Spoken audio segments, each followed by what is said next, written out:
Hi there. Today I'm here with Ondřej Chrastina.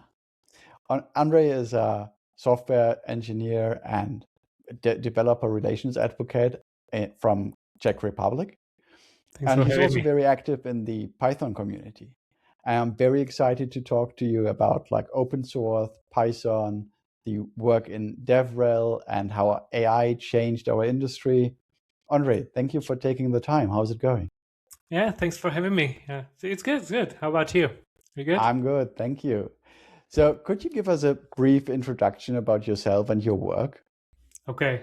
I will try to keep it brief. I always take it longer, but long story short, I come from the .NET world, like 15 years ago when the .NET was very strict, and I started as the QA. I was doing a little bit of the QA, then I slowly moved down to the software engineering, as we probably most of the people do.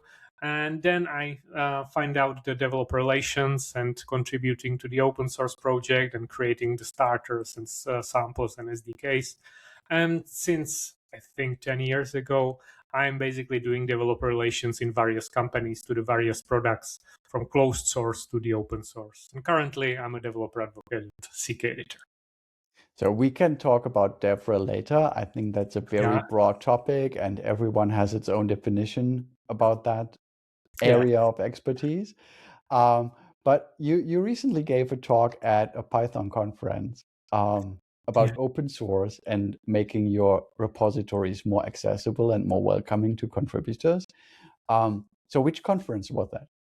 It was. It's called Python Pizza. It was held in Ostrava. It's basically a yearly conference around Python, and it was held in Naples. That's why it's called Python Pizza, because Naples is very famous for that. And it was actually the concept is eating pizza and talking Python. So that was it. So I have to ask it: is it with or without pineapples on it? Definitely without. In Ostrava, there were some. There were some? Oh, okay. There were even some lactose-free ones and vegan ones, and all of the variety of the things. Okay, maybe we have to cut it out to not offend any Italians here, but definitely. Okay. So what is the deal with the Python community in that area in Eastern Europe mostly? Yes, so I was surprised because in my previous tenure, I was doing the SDKs in Python, and that's where I got back to this community. And I realized or find out that there are many people around like Czech Republic, Slovakia, Poland, that are even contributing to Python or very close repositories like Django, and they are very active, and they have a lot of insights and a lot of very fresh and bleeding edge information, which is super nice because you can keep up to date without reading a lot of stuff.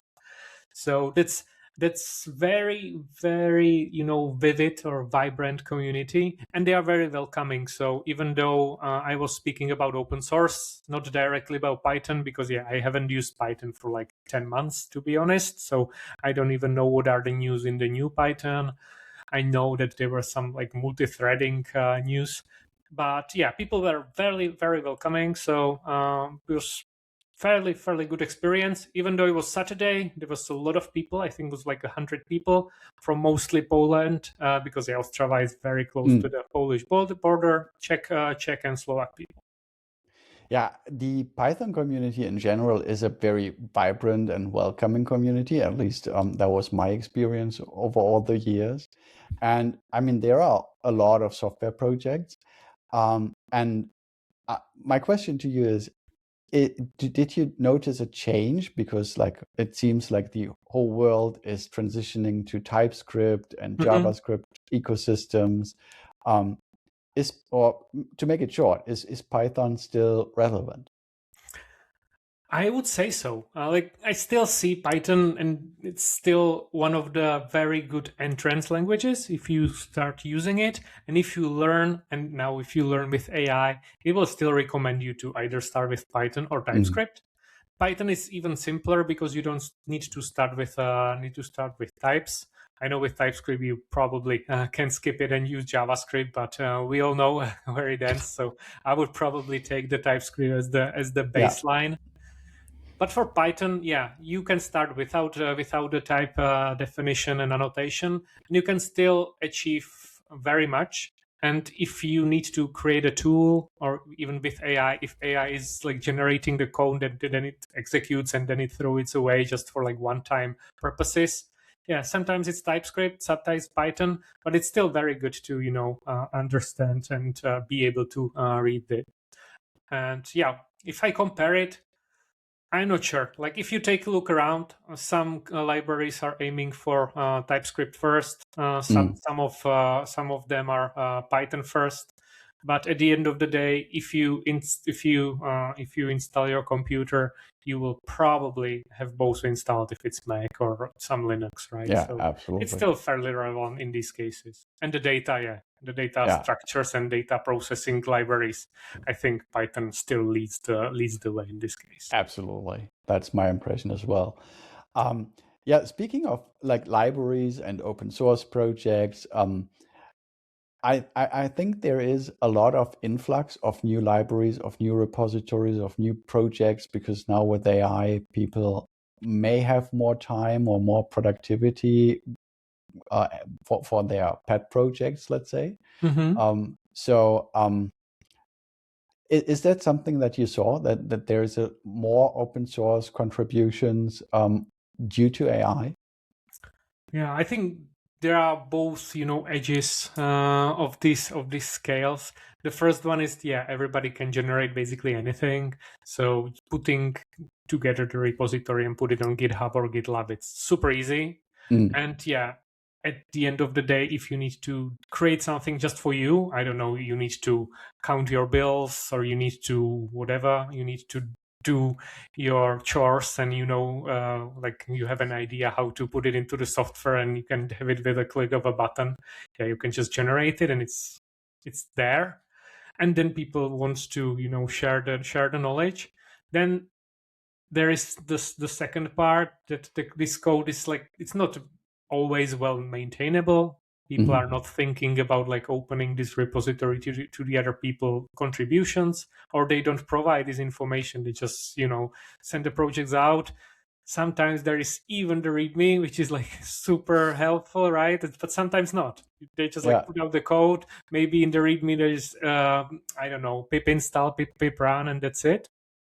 But I still think that you can do things, and there are many new repositories and the cool starters. But having really reusable libraries that you can use in the various projects with various setup, it requires a little bit more than just generating the content. You need to kind of think of the concept of the open source, having it as the library that or book that you can borrow, read, and get something from it, not just get the book and read just two 3 lines and then throw it away, right?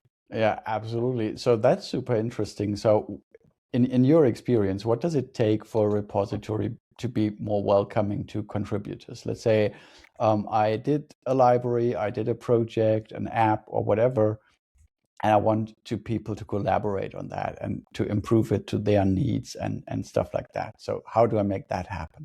Yeah, you basically pick the topic that I was speaking about on the Python Pizza in Ostrava. It's basically how you can make your repository approachable. Because first you need to decide whether even if you want to make it approachable, right? If you don't, just put it on the README. Hey, this is my personal project. I just put it on the GitHub because it's easier, and I didn't want to have it closed source because you might I don't know, copy and paste a couple of snippets or samples. So be my guest. So this is nice. But if you really want to have it, open for contribution, you should think of the goal. The first one is you want to send it to the people so that they can contribute. The second one is, if you put it out there, you sometimes just need to do the checks, like, I don't know, security checks or some bug checking or just some edge cases that you are not thinking of, right? So you don't really aim for contributions for the people, but you just want the feedback or security review on or testing the things on various places. So this is also interesting. Yeah, then there is also the third part, that you are gathering stars and you want to become famous, right? This is always a part of the thing. But if you want to do any of these, I think there are 2 or 3 steps you should start with. The first one is README. I already talked about it, but you should have the README with the description and getting started from the user's point of view, not from the developer that is working on the library, because you are basically providing something for some specific people, and they want to see it up front. And ideally, I recommend to have a screenshot or a code sample at the beginning with a very basic, very minimalistic usage. Right? If you have a CLI, just put the code sample in the top of the README so that people see what it looks like, or just print out the help, the help with the argument, so that people know what is going on, right? And then you can have whatever, but this is the first part that I think is really important. And then you should have contributing.md, which is like the meta file that is being expected, which will tell people what they should do if they want to contribute. Because again, if you have the target to just do the security checks, just tell them, right? I'm not focusing on new features. I'm not focusing on, I don't know, make it compatible with distributed systems, whatever. Just state it plainly. And if you want for example, some companies want you to sign some contract that you are actually applying for sending their code that you wrote, you didn't generate it, and so on and so forth. So this is really interesting. This is important, not interesting. This is really important for people to know. And yeah, the third one is license. Just put a license. Like, think about it for 10 minutes, Google around what license you want to put it on. Because if you don't put it, GitHub has some default license. I'm not really sure like what's in it. I think nobody actually knows that much what's in it. So these are the 3 things that you should think of. There are tens of more, but I would be probably just repeating the whole talk. So I think these are the 3 things that you should start with, and then you can move from there. Yeah, and I guess another important thing is probably code spaces. I have very good experiences with that. Like open in code space link to your repository so that people can try it out without installing something on their machine. Yes, or just in GitHub you can just hit dot and it will open up the code spaces, but you have to have them ready if you need some extensions and so on and so forth. So supporting these meta files for the specific environments is super useful as well. Absolutely. So now we've optimized our GitHub repository according to your insights. How do I get the word out? I mean, is there anywhere I can post it? How do I get the traffic to the repository?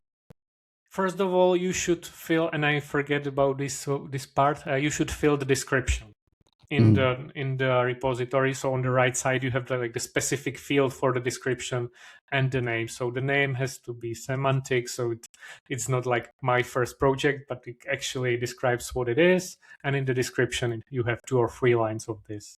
Automatically, it will get the SEO, and if somebody is searching for it, doesn't matter whether it's a Google robot or AI, it will get indexed much more better. The second thing is, in the settings, you can add the landing image. Again, if you have your screenshot that I was recommending to put on the README, just put it to the dimension that are recommended for. So that's the open graph image that will show up when you share it on Twitter or wherever, LinkedIn.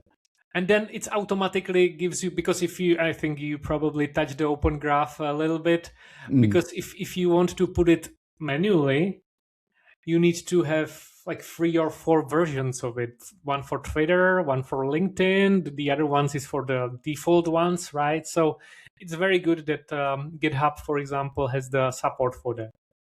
Yeah. Right. So once you have all of these, let's say you can just post it out and see whether it's good. So yeah, LinkedIn, Reddit. Reddit is fairly busy place, right? Absolutely. Sorry. And the R Python subreddit in particular, they are very picky with what you submit. You have to have a long description, and so if you post it, make sure you're following the subreddit's Yes, guidelines. I would definitely start with like my personal subreddit, send it out, see what it looks like, because if you are new to Reddit, you don't really know what you can post. There are various different posts. You can post just the link, you can post, the description or the link with the description, and so on and so forth. So it's really good to start with a personal one, test out what it looked like, and then a little bit move on to, let's say, a little bit bigger Reddits or subreddits, and then move up, right? Yeah, and got it. This is like the most important stuff. Is if you want to share something and have the traction, it's not really about where you post it. It's about who are you targeting. So again, if you are aiming for Python and you have the, I don't know, library for data streaming, and you will do, I don't know, some compression algorithm in Python that is super quick, because you have basically written in Rust, and then you just put the Python API around it. That's what many people are currently doing, and I saw a lot of presentation even in Ostrava where people are like, we are 3 times quicker. Then aim to the community that is aiming for optimizations. There are a lot of a lot of competitions that are competing on various algorithmic problems, and they have their Discords, they have their Slacks, and if you ask for a feedback, people can get to it, and then you're basically targeting your audience that you wanted to put there. Because if you put it on Instagram or TikTok, I'm not saying it's wrong, just put it there, but most probably if you don't select the proper hashtags and do not segment the target audience, you might have some luck and get some traction, but I think for the, let's say, specific communities, you can get valuable feedback as well as you can get traction much more quicker, because if it's really good, I think people just organically will reshare it, right? Absolutely. I mean, Discord and Slack, they are like to the tech community what probably the Bloomberg terminal is for the finance community. So there's a lot of communication going on there, a lot of internal discussions in separate, let's say, sub-communities. How do I find those? That's a tough question. First of all, I would say I would Google, but we are not in this age anymore. So you can use AI to just adjust your prompt to get me the most important ones, get me the traction, and you can even get there are many yearly reports on the various specific areas. I don't know if you write again Python. There is definitely some Python survey. I know that Stack Overflow was doing very good surveys every year. Not sure about 2025 because I didn't check the Stack Overflow ones right now. But again, just get the knowledge for these surveys, and then just reuse it, put it as the knowledge to your AI, and ask and try to find the same collocation and find the sources that these surveys are being sourced from, and then go to these sources, and you know how it goes. You are building basically the context for your specific audience, and then you just put it out. So this is how you can do it, or you just pay for it, right? If you are if you're a company, you ask for your PR company to do all of this work, and then they will just give you like, hey, this 5-6 resources or 5-6 communities might be viable of your time. It's so funny because when I started that podcast, we had that running gag of who mentioned AI first, and I think we had it in a couple of seconds, and now it changed. AI is mentioned in every episode, and now it's the answer to everything. So how do I find the Discords? Just put it in AI. That's true. Yeah, and for these purposes, you don't really distinguish Google and I don't know, using for example Perplexity for searching things, right? It's just these are things. So, but this brings me to another question. I mean, we've talked about like some specifics on open source, what we haven't talked about is your job and how AI is changing that. Because like DevRel, developer relations or developer advocacy, is all about like connecting a company or a company's product to a developer community. So basically what we just talked about, not in the terms of open source, but in terms of a commercial product as well. So first of all, everyone has its own definition of what DevRel actually is and what the job description would be like. What's yours? Currently, it's more of a evangelization of the product and how to put it in there and what is like build versus buy, because CKEditor is basically a developer component, so we are directly aiming for developers, but on the other side we are aiming for enterprises. So we need to somehow provide the relevant information to both of the groups. I know they are not completely exclusive, but they are a little bit farther on the scale. So currently, I try to provide the support and showcases that this is the right tool for this and that, and basically trying to showcase why you should not start developing your own editor. So it's basically, so let's start with what it is. It's a rich text editor that I can embed in my web applications in React and basically whatever. That's it. Yeah, you can think of it as a text area on steroids that can do whatever you want, and now you can integrate it within your just one application or your whole stack. So let's say you are a very big company with international reach with various systems. So you just buy one component and then you can reuse it wherever you want. And you can recustomize it. It can be just the field editor, or it can be really big, huge document editor that looks like, I don't know, Microsoft Word or Google Docs, but you can hook up your custom functionality or custom selector. I don't know, if you want to put an image, you would like to take a look to your image library or your CDN to provide it with your resources and so on and so forth. Got it. So back to the job description. So there is I can imagine there is a lot of like public speaking. There might be technical editing for the documentation. There might be showcasing examples with video, or coming up with cool use cases to just get some virality when sharing those. And well, again, like how did AI change those fields? Yes, yeah. So I always trying to distinguish the quadrants or the fields that the developer advocates are working on. Is developer advocacy, developer evangelization, developer community, and developer documentation. I would start with the documentation itself. This is for the CKEditor, at least. This is mostly covered by the engineering because it's for engineers to engineers. So the documentation it's covered by them. They are doing the guides, integration resources, and the documentation per se. So this is not something that I would be directly working on, but with AI, I can just put together, so let's say, the outline. I can have it reviewed whether it makes sense, and then I can write down the article about it. And this one is moving more towards the evangelization.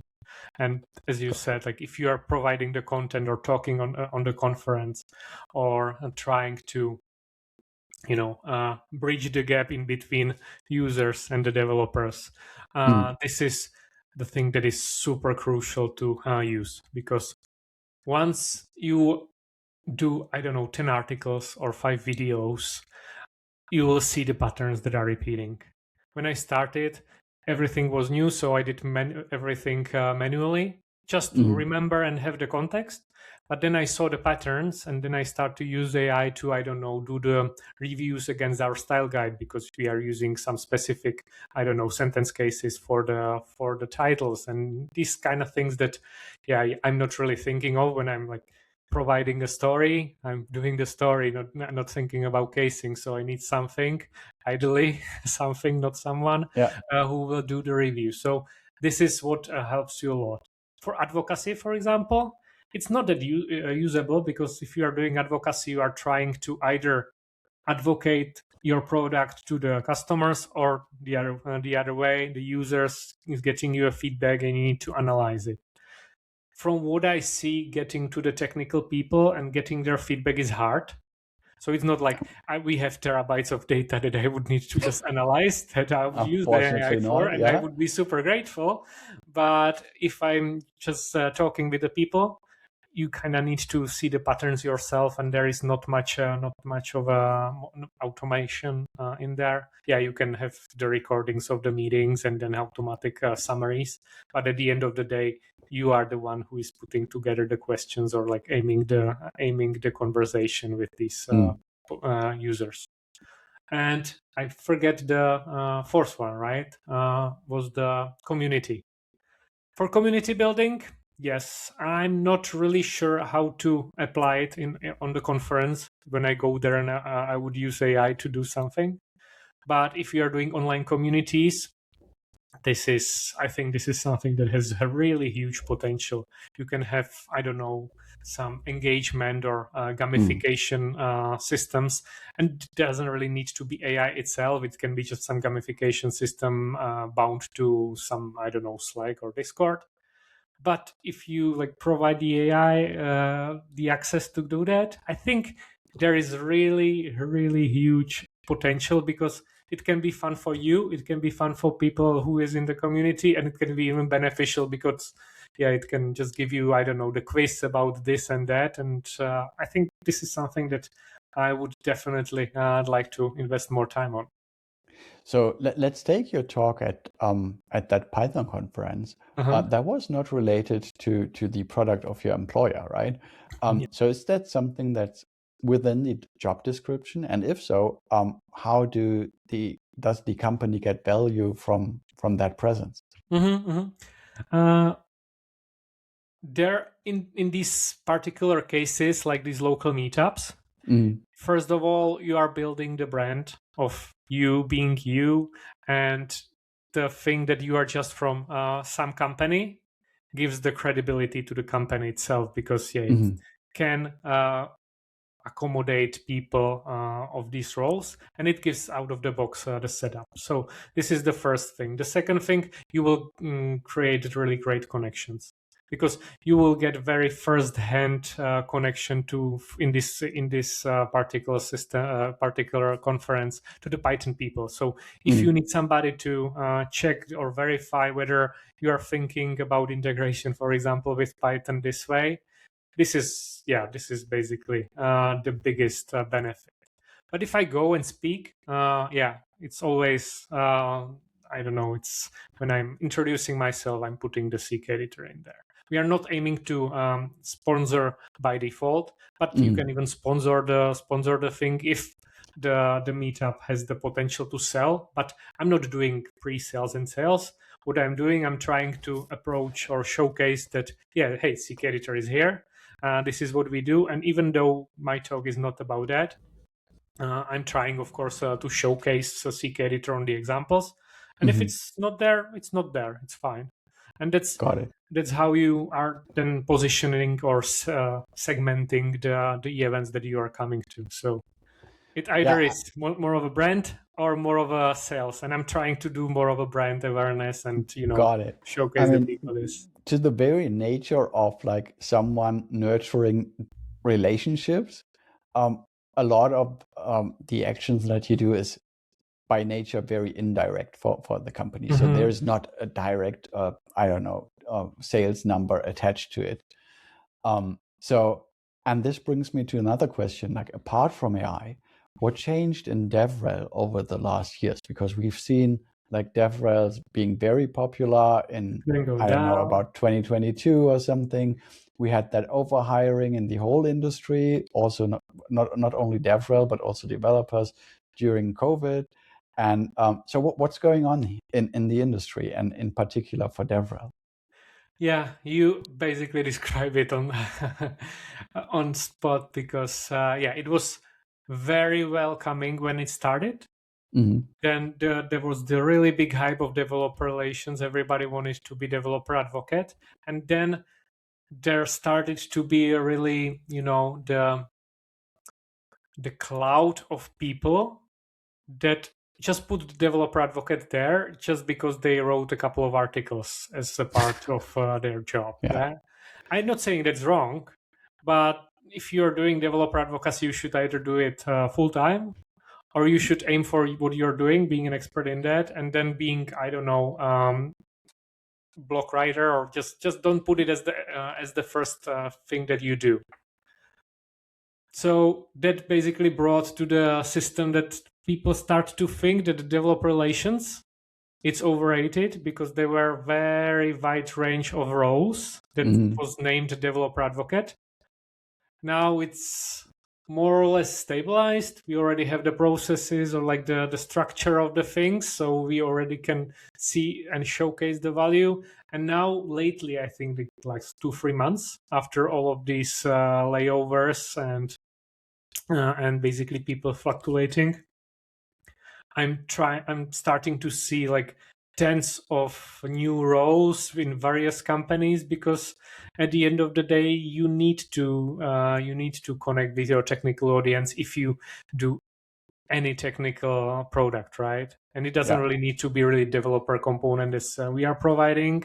It can be even, I don't know, some very end goal or end system, like, I don't know, text editor, like the whole thing. You still need to showcase people how they can integrate or extend it at the end.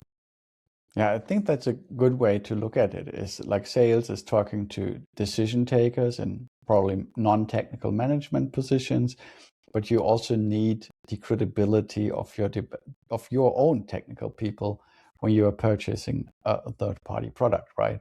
So maybe it's like what we need to learn from that 2022 hype about DevRel is what DevRel is not. It's not like a company paying you to fly all over the world and attend funny conferences and have drinks there. That's probably not what it is.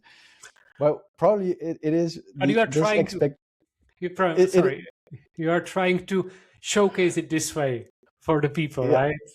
Yeah, of course. I mean, probably that's also contributed to the popularity among like people wanting to be in DevRel. But once you have internalized that this is not the way it works, and if you're still wanting to become a DevRel developer advocate, how do you break into that space? First, you need to find the field that you want to be an expert on. Like, besides of a developer advocacy, you need to find out what you want to do, whether it's web development, databases, distributed systems. Like, find your field. And now I'm like listing the technical topics because I'm a technical guy, so I probably won't tell you if you want to be a developer advocate in some retail. I think you might be, but I don't have that expertise. But just find your field and start play.